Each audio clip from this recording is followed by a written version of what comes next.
Boa noite, pessoal. Hoje nós vamos ter uma reunião um pouquinho diferente.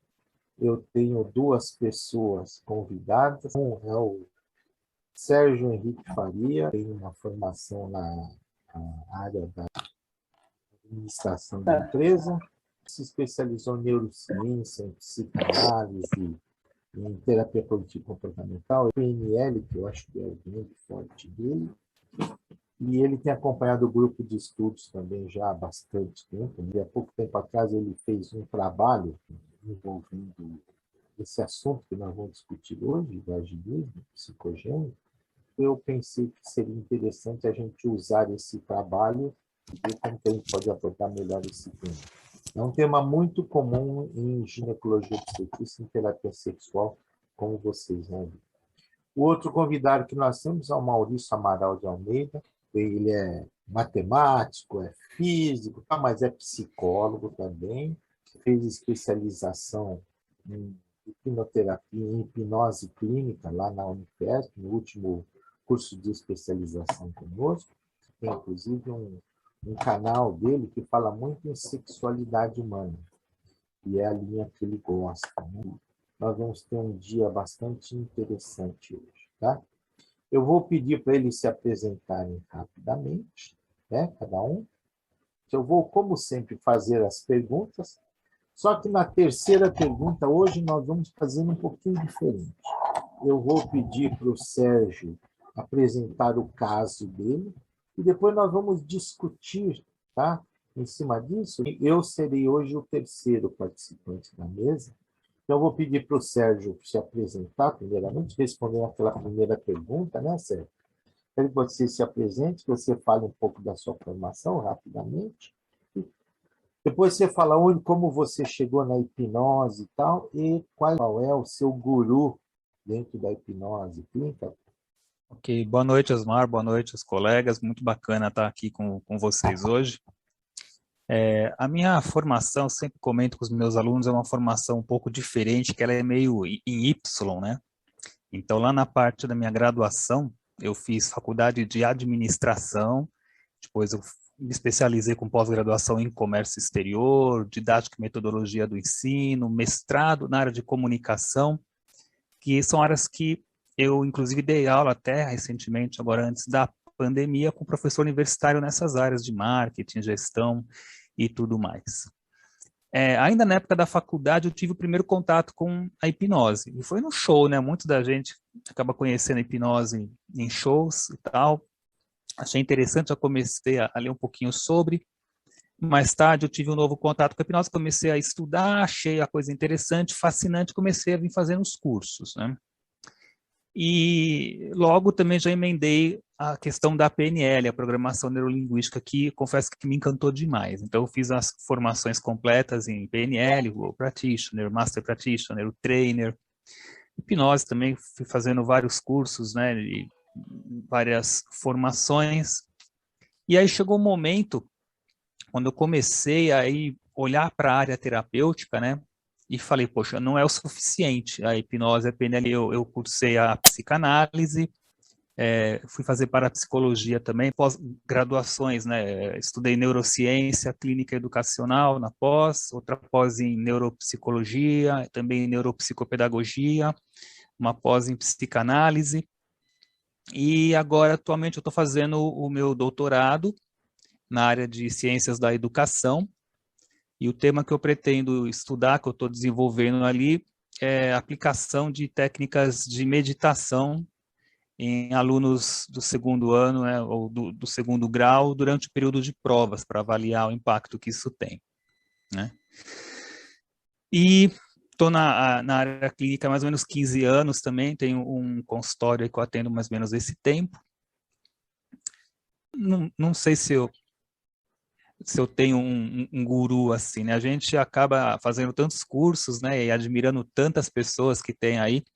Agora, eu posso citar uma que me chamou bastante atenção em um dos cursos de PNL que eu fiz, foi o Tom Best, ele é lá dos Estados Unidos, inclusive, e ele tinha algumas formações diferenciadas, né, além de ter a própria hipnose, ter feito a PNL também lá com o Grinder, o Bandler e tal, mas ele foi estudar morar com um índio xamã e tal, então ele pegou toda uma espiritualidade e mesclou com as técnicas de PNL e desenvolveu umas técnicas muito bonitas, muito interessantes e muito intensas, né? E naquele curso acabou sendo um curso muito intenso, então foi uma pessoa que marcou bastante ali. Vamos lá, Maurício. Vamos liberar o som do Maurício aí. Então, vamos lá. A minha formação, como a do Sérgio, é uma formação um pouco ortodoxa, para se dizer o mínimo. A minha primeira formação é em física. Aí eu fiz o meu mestrado em engenharia de computação, na área de inteligência artificial aplicada à robótica.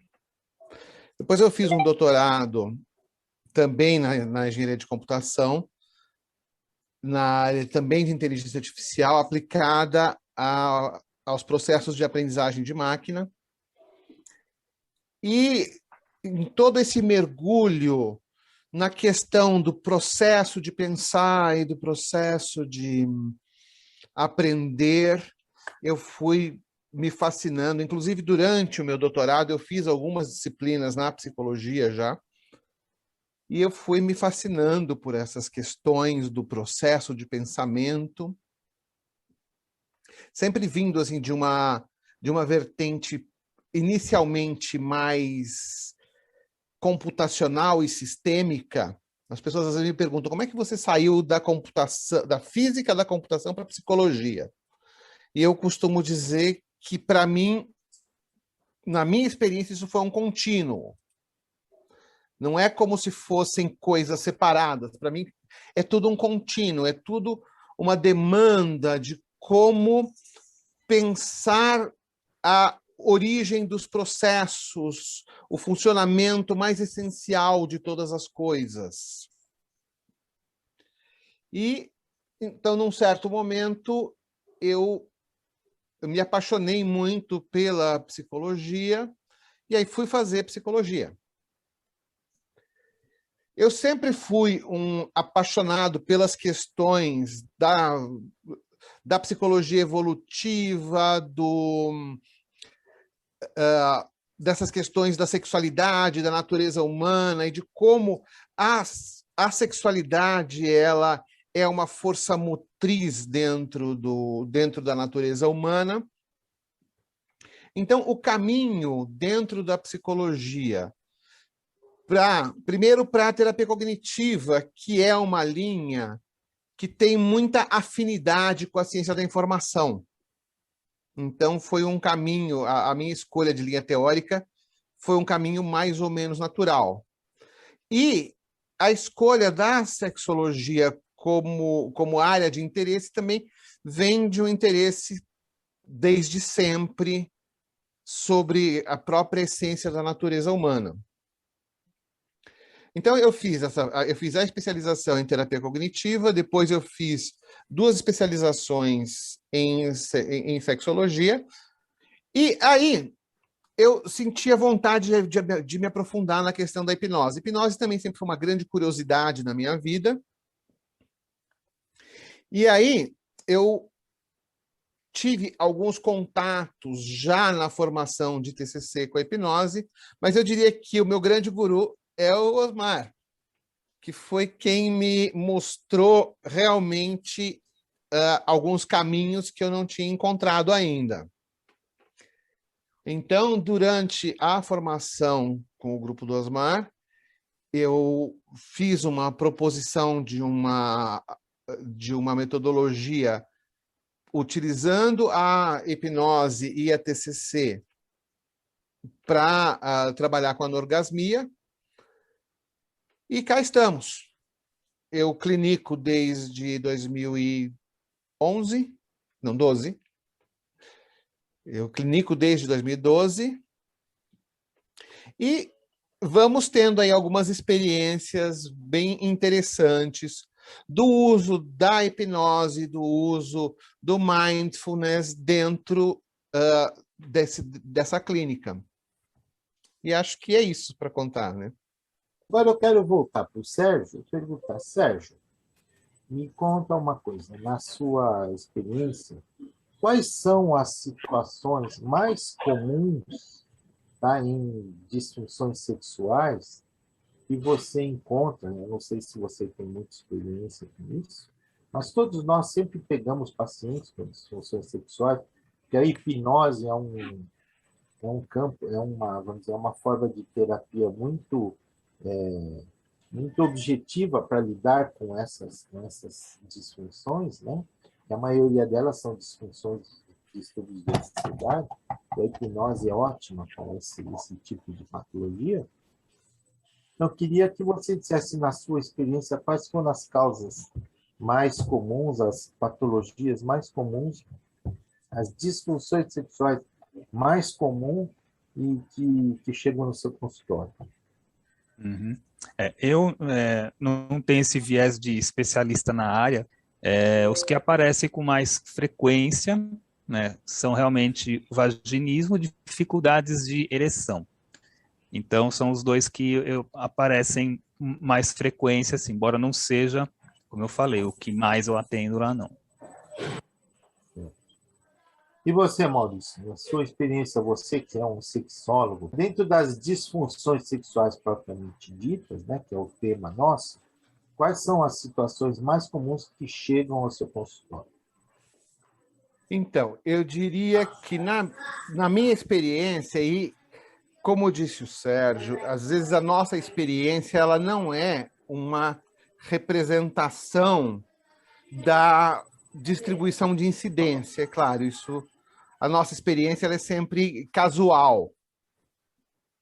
Mas na minha experiência, em termos das disfunções femininas, o que eu encontro mais, eu diria que é, em primeiro lugar, também as dispareunias, o vaginismo, depois os transtornos de orgasmo e os transtornos de desejo. No caso masculino, você tem transtornos de desejo com uma frequência maior do que as pessoas imaginam, os transtornos de ereção e os transtornos de ejaculação rápida. Como ginecologista, eu recebo tanto homem como mulher, geralmente encaminhados, então no caso já encaminhados. As duas situações mais comuns eram a diminuição de desejo e de excitação, a ejaculação rápida, que é a situação mais comum que eu pegava terapeuticamente. Muitas vezes estava ligado à parte hormonal, tal, e que ele era tratado pelo urologista normalmente, né? E nas mulheres, que eram a minha área, eu tinha de tudo, desde o campo nos desejos, e eu posso dizer para vocês que, por ser ginecologista e receber pacientes na pós-menopausa, na menopausa, na pós-menopausa, nessas transições fisiológicas, né, normais na vida da mulher, eu pegava elas percebiam muito essas situações, essas diferenças, e isso terminava fazendo com que elas tinham realmente alterações no campo tanto no desejo sexual como da excitação sexual intensa, e elas terminavam vindo procurar a gente, e eu tinha que fazer avaliação tanto sob o ponto de vista hormonal, né, quanto do ponto de vista psicológico. Agora, do ponto de vista terapêutico, tá certo? A grande maioria, é lógico, todos esses casos eram, mas eles eram muito psicoeducativos, né? Agora, o grande casuísta era realmente com o vaginismo psicogênico, tá? E eu quero já dizer aqui que quando a gente fala de vulvodynia ou vulvodynia, como alguns falam, né? Cada um fala de uma maneira diferente, as duas estão certas. Trata-se de uma anfitocia, as duas situações estão certas. A dor genital, ela pode ser orgânica ou psicogênica, tá certo? Então, eu, como ginecologista, tinha condição de fazer avaliação ginecológica, pegar alterações orgânicas. É muito comum, às vezes, mulheres que tinham parto normal e no parto, por causa de uma episiotomia, lesavam um pequeno nervinho ali, e aquele nervinho ficava como um ponto, e às vezes era difícil a gente lidar com isso, porque ela não tinha uma contratura muscular, ela tinha uma lesão orgânica num ponto, que às vezes a gente precisava pedir para fazer, hoje fazer com laser, antigamente fazer a alcoolização, então tinha uma série de alterações orgânicas. Mas para a mulher não conseguir ter uma relação vaginal, é quase como uma impotência masculina, a ansiedade dela, e não se sentir completa, vamos dizer assim, no seu ato sexual. O vaginismo psicogênico ele é tratado com um resultado muito bom, desde que haja aderência da paciente nos exercícios, nas orientações. Eu vou pedir para o Sérgio, que seria a terceira pergunta, né? Eu vou pedir para o Sérgio apresentar um caso dele, e nessa apresentação, eu quero que ele apresente o caso e que ele diga quais são as causas mais comuns, principalmente nesse caso que ele vai contar para a gente. E aí depois nós dois vamos complementar isso, Maurício. A gente vai fazer os comentários e vai mostrar como a gente aborda, porque as abordagens podem ser diferentes, como devem ser diferentes. Eu acho que todas elas levam ao mesmo lugar, não é isso que importa.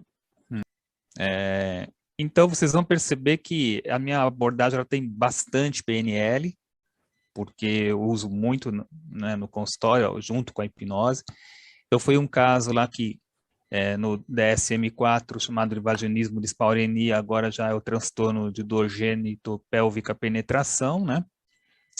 Então, vamos lá. Ela veio junto com o esposo dela. A primeira coisa que eu faço é a hypnoeducation, que eu chamo, né? Tirar as crenças, né, os mitos, explicar o que é hipnose, separar a hipnose de religião, explicar aquelas coisas todas que a gente explica, né, que a pessoa não perde a consciência, tirar os medos e tudo mais. Então, no caso, a moça, estou chamando ela de Eva aqui, ela tem 34 anos, casada há 6 meses, e até então não conseguiu manter relação devido às dores. O ginecologista avaliou ela fisicamente normal, né? Então, ela relatou que ter casado virgem, teve uma educação sexual castradora, na qual a religião dela condena bastante o sexo antes do casamento, então a gente já observou ali um transtorno de caráter primário psicogênico. Ela me falou ainda durante a anamnese, ela me disse que tinha algumas lembranças ruins também, um ex-namorado que ficava forçando a barra com ela, um acidente que ela teve com 9 anos, que ela se machucou, chegou a sangrar.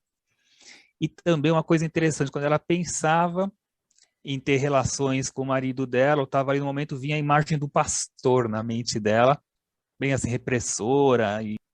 Então ela também sentia medo, tinha essa questão, medo de engravidar, medo de contrair doença. Ela disse que tinha lubrificação, não conseguia relaxar no momento da transa, porém conseguia sentir prazer em sexo oral, por exemplo, e não sabia dizer se já teve orgasmo. Então, a gente conclui que provavelmente não.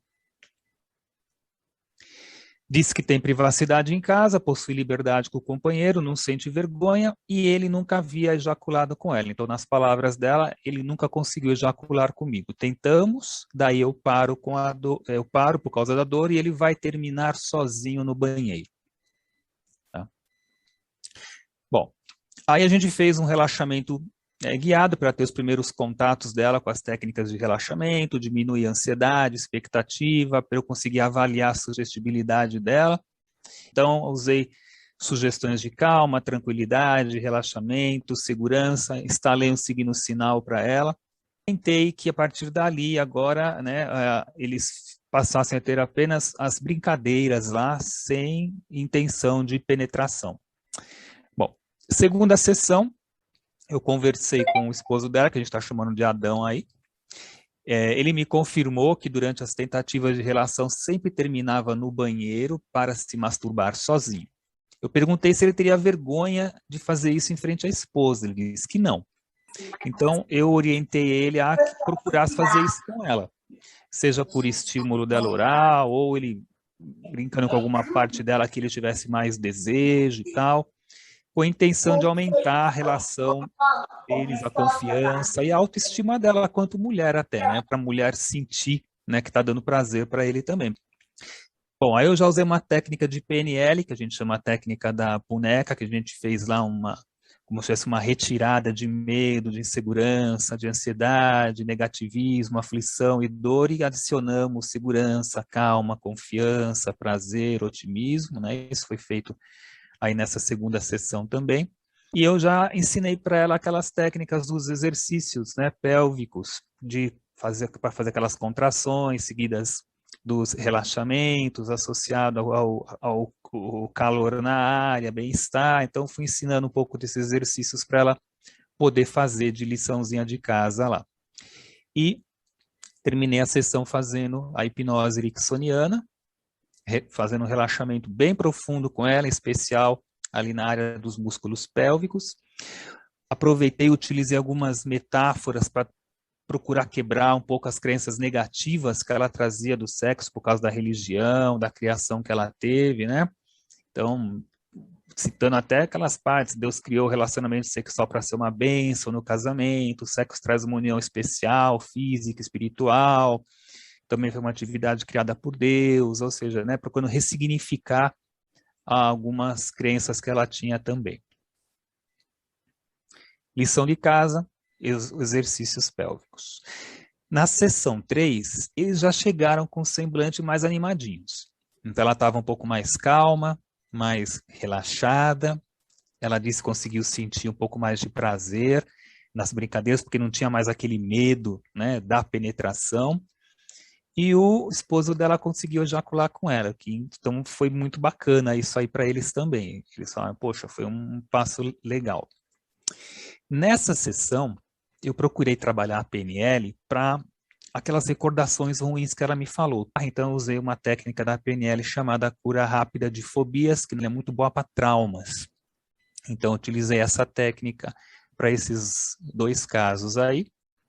Fizemos exercícios pélvicos, na hipnose eu foquei ali na calma, relaxamento, tranquilidade, e já entrei com as imagéticas também, onde ela pôde se ver em momentos agradáveis de namoro com o esposo dela, né, já com essa calma e tudo mais, e orientei ela em continuar os exercícios e continuar os namoros, brincadeiras sem penetração novamente. Quarto encontro, eu usei uma técnica de PNL chamada Swish para tirar aquela questão dela ter o pastor na cabeça dela quando ela ia ter relação. A gente conseguiu trocar a imagem do pastor pela imagem do esposo dela. Novamente, hipnose, com calma, tranquilidade, e a imagética, com os momentos agradáveis.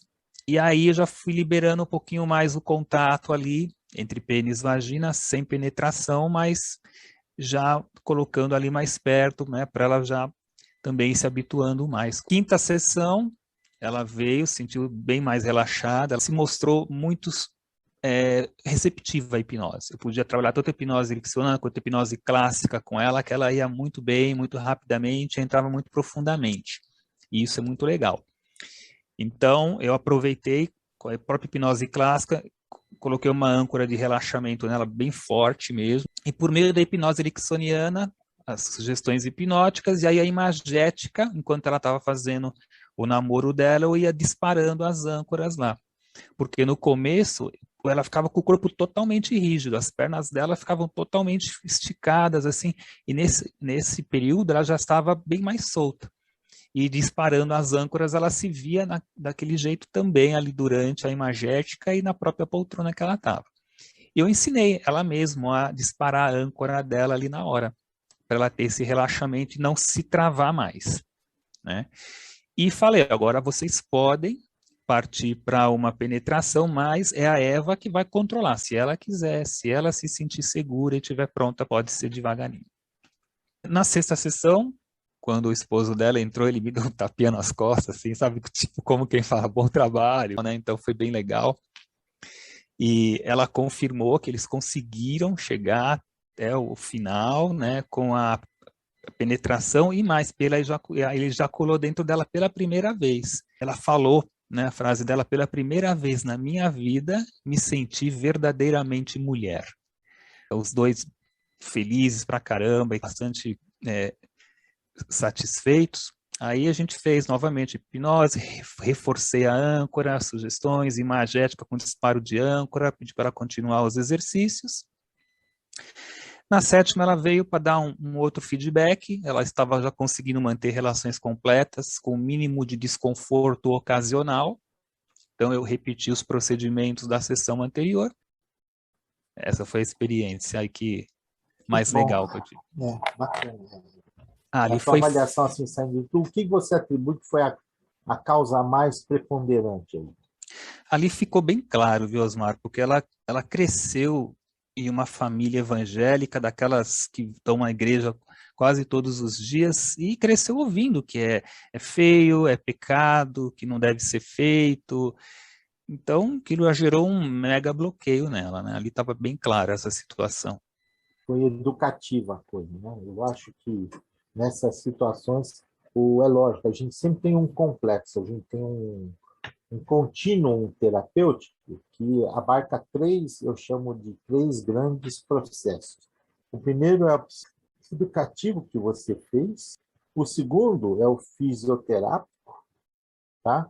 Que são o tratamento, lidar com as técnicas de relaxamento genitais, e o terceiro são as intervenções para fazer as ressignificações das vivências simbólicas, fazer os resgates cognitivos, para mudar o significado dos distorcidos que ela tinha, né? A reestruturação cognitiva das informações e das experiências imaginárias distorcidas que ela tinha. Esses são os três grandes pilares da terapia do imaginamento psicogênico, e nele dá para a gente ver direitinho que você aplicou exatamente esses três pontos de uma maneira bem interessante. Maurício, o que você tem a falar desse caso, ou como você faria, ou você faria alguma coisa diferente? Eu concordo muito com você, foi exatamente o caminho correto de se fazer isso. O cuidado que ele tomou logo no começo de dar uma instrução relativa a você suspender as atividades mais diretamente sexuais é uma excelente estratégia para diminuir a ansiedade. Então, isso é uma coisa que a gente quase sempre faz, né? Quando você tem alguma questão sexual psicogênica, em geral, você tem muita ansiedade associada. Inclusive, a gente costuma dizer o seguinte, que você tem dois tipos de disfunção sexual.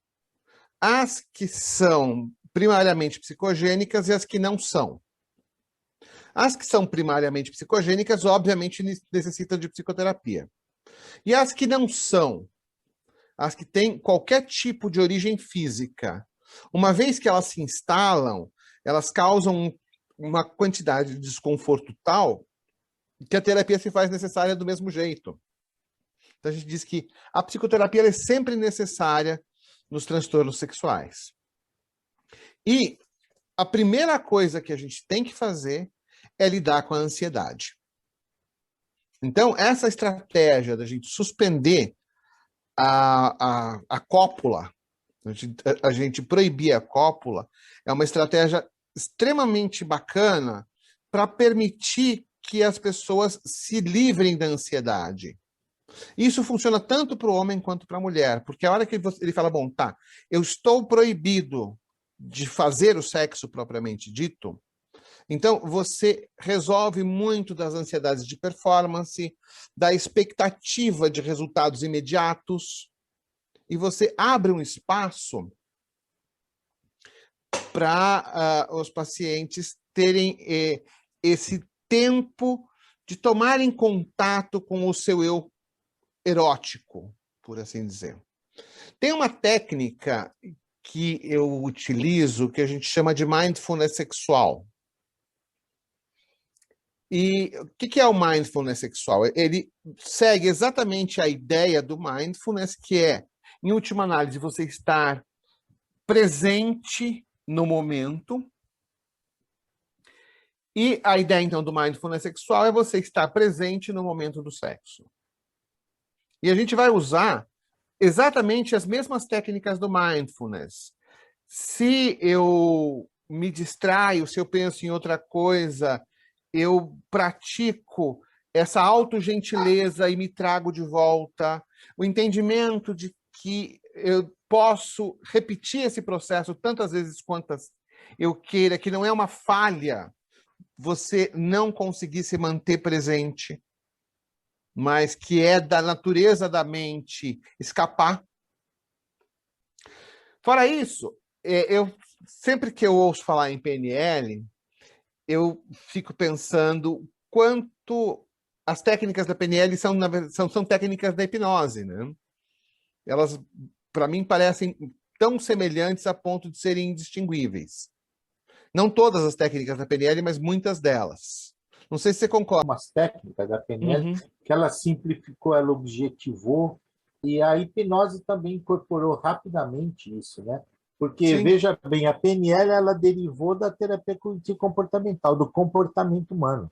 Ela foi desenvolvida através da observação do Milton Erickson, e não só do Milton Erickson, de 3 grandes terapeutas, né? Então, eles criaram uma sistematização mais objetiva, mais prática, mas, na realidade, elas já foram derivadas também de quem já usava hipnose antes. Eu concordo com você. Para mim, eu entendo como complementares e as duas são sinérgicas, vamos dizer assim. Né? Tudo bem, a gente tem até algumas técnicas da PNL que a pessoa está bem acordada quando a gente aplica. Quer dizer, é uma ferramenta que dá para usar e deve ser usada de uma maneira muito boa também.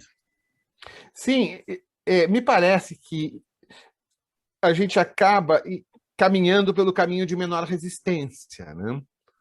Porque, no fundo, a gente está fazendo mais ou menos a mesma coisa, mas, às vezes, o paciente... A gente vai encontrar muitos pacientes que eles têm medo da hipnose, eles têm medo da palavra. Então, se você chamar de qualquer outra coisa, você disser, olha, não vou fazer hipnose com você, vou fazer um relaxamento. Aí tudo funciona perfeitamente. Ou não vou fazer hipnose, vou fazer mindfulness. E você pode, dentro do próprio mindfulness, fazer uma indução e tudo funciona perfeitamente. Que é justamente o nosso papel, não fazer aquilo em que a gente tem facilidade, mas aonde a pessoa que está lá tem facilidade. O que você falou é muito bacana.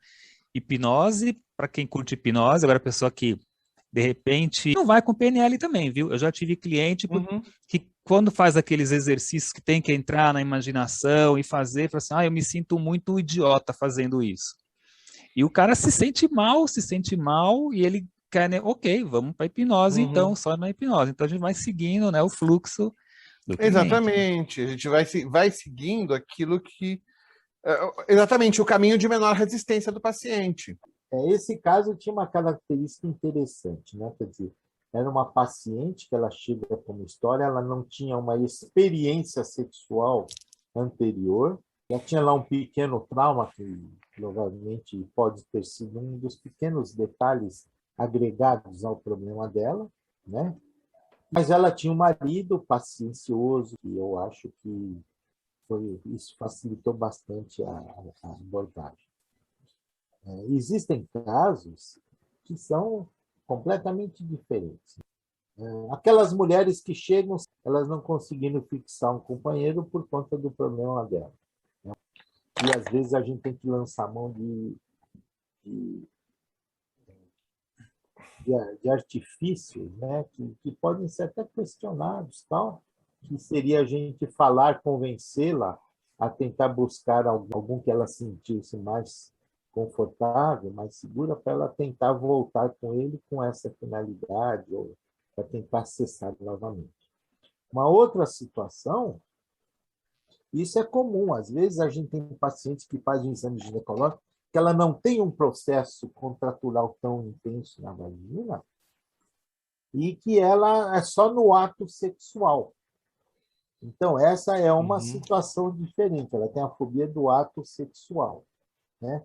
Tem outras que têm uma distorção, que a vagina dela é uma caixinha de cristal, então ela não permite exame ginecológico. Aquelas que têm fobia mesmo, elas não se tocam, nem se tocam. Elas têm nojo até dela mesma. Então, existem várias vertentes nessas situações. Né? E pelo que eu vi, quer dizer, o fato dela fazer só as técnica de relaxamento e tal, você prescreveu os exercícios de Kegel para ela, tradicionais, ou alguma prática com fisioterapeuta? Eu passei exercício do assoalho pélvico, né? Eu não sei se é esse Ah, nome exatamente que você falou, para fazer aquelas contrações e relaxar, associado com a sensação de calor, de relaxamento, especialmente ali na área e tal. Esse exercício a gente fazia no consultório e ela fazia na casa dela também. então, porque normalmente esses exercícios são muito bons, né? É a segunda parte, né? A parte fisioterápica, que eu chamo. Às vezes a gente pede, quando tem possibilidade, a paciente tem possibilidade, a gente pede auxílio de uma. Hoje tem fisioterapeutas especializadas nessa área, que ajudam bastante, mas tem os exercícios de Kegel, que são clássicos, e todo esse processo fisioterapêutico, a coisa mais importante dele é ela criar intimidade com o genital dela. Tem muitas dessas pacientes que ela não tinham problema sexual, elas tinham problema com a vagina, porque elas tinham sexo oral, elas tinham sexo anal, elas tinham orgasmo com sexo oral, orgasmo com sexo anal,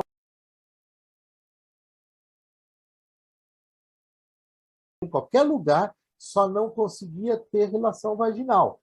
Então, o problema dela não era sexual, era um problema com a vagina. Tá certo? E essa tinha uma fobia específica, mas essa geralmente tem algum trauma, tem alguma situação mais, né? E a gente tem sempre que tomar muito cuidado com essas pacientes que são muito liberadas sexualmente, a gente tem que explorar e repetir a exploração para ver se não tem uma causa orgânica, tá certo? E se não tem causa orgânica, a gente tem que fazer um trabalho todo parcimonioso. Psicoeducação, como você fez muito bem, é o primeiro passo. Então, eu costumo dizer que a psicoeducação é o tempo que a gente usa, sabe, para desconstruir a caixinha de cristal. Todas as mucosas nossas são peles, são tecidos muito delicados. Já a pele, a mucosa da vagina não é uma mucosa. A vagina ela é revestida por uma pele, a mesma pele da mão, só que ela não tem a camada córnea.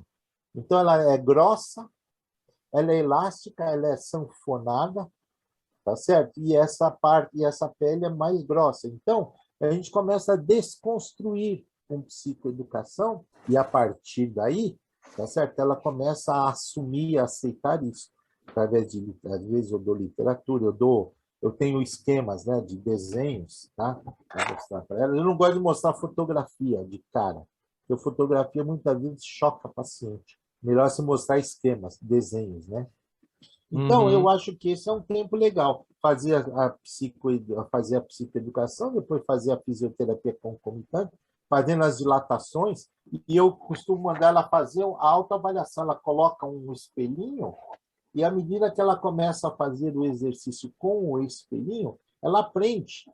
Eu costumo dizer que muitas pacientes, algumas, elas têm uma disfunção do vaginismo tão interessante que se você pede para elas assim,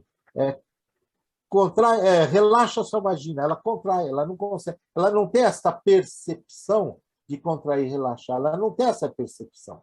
Aí eu mando ela apertar, aperta com força até cansar. Quando ela cansa, o que ela faz? Ela relaxa. Quando ela relaxa, ela dá quando ela dá aquela primeira soltada, ela conscientiza isso é que é relaxar. E a partir daí, a gente começa a introduzir a autopercepção dela, colocando apenas na pontinha do dedo, depois ela introduz um pouquinho mais, depois introduz 2 dedos, e depois disso aí, e com isso tudo, ela vai criando uma intimidade com o genital dela. Aí depois ela começa a usar os dilatadores, e aí vai progressivamente, né?